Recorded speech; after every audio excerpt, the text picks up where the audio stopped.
নবী বলবে, ও আল্লাহ, তুমি যদি বিচার শুরু করো, একটাও জান্নাতে যেতে পারবে না আমি জানি। আর আমি, আমারও শর্ত, আমার উম্মত ছাড়া আমি জান্নাতে যাব না। এবার তুমি কি করবা করো, এবার তুমি কি করবা করো, এবার তুমি কি করবা করো। নবীজি প্রথম হাসরের ময়দানে উঠেই প্রথম যে কথাটা বলবেন, ইয়া আখি জিবরাইল আইনা উম্মতি।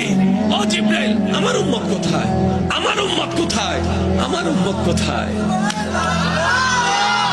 আমি মুস্তাফা আমার উম্মত ছাড়া জান্নাতে যাব না, জান্নাতে যাব না, জান্নাতে যাব।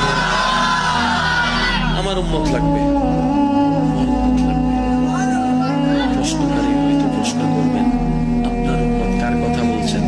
আবু বকর সিদ্দিকের কথা, ওমর ফারুকের কথা, উসমান গনির কথা, মৌলা আলীর কথা,